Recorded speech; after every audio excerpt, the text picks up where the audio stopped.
आवाज मानदेशाचा। मान तालुक्यातील कुकुडवाड येथे श्री ज्योतिर्लिंग यात्रेनिमित्त आयोजित करण्यात आलेल्या कुस्ती मैदानाला यंदा मोठा प्रतिसाद मिळाला। चैत्र पौर्णिमेच्या पार्श्वभूमीवर भरवण्यात आलेल्या या मैदानात राज्यातील नामांकित पैलवानांनी सहभाग घेत कुस्ती प्रेमींसाठी थरारक सामने सादर केले। मैदानातील पहिल्या क्रमांकाच्या कुस्तीसाठी सिकंदर शेख आणि सुमित कुमार यांच्यात जोरदार लढत रंगली। दोन्ही पैलवानांनी उत्कृष्ट डावपेच दाखवत प्रेक्षकांची दाद मिळवली। अखेरीस सिकंदर शेख यांनी आपल्या ताकदीचा आणि अनुभवाचा जोर दाखवत ही लढत जिंकत मैदान मारले। या कुस्ती मैदानाचे आयोजन श्री ज्योतिर्लिंग यात्रेच्या निमित्ताने करण्यात आले होते। या धार्मिक यात्रेसोबतच पारंपरिक क्रीडा संस्कृती जपण्याचा प्रयत्न म्हणून या मैदानाचे विशेष महत्त्व अधोरेखित झाले। यावेळी कुकुडवाड येथील ॲडव्होकेट दत्ताभाऊ काटकर यांच्या हस्ते नामांकित पैलवानांचा ट्रॉफी देऊन सत्कार करण्यात आला।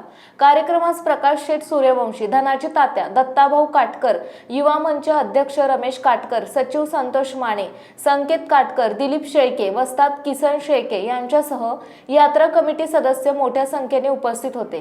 त्यांच्या उपस्थितीमुळे कार्यक्रम अधिक भव्य आणि यशस्वी ठरला। मान चौफेर न्यूज प्रतिनिधी विठ्ठल काटकर, कुकुडवाड। आपल्या जिल्ह्यातील तालुक्यातील लेटेस्ट बातम्या पाहण्यासाठी आजच मान चौफेर न्यूज चॅनलला YouTube वर सबस्क्राइब करा आणि बेल आयकॉन प्रेस करा।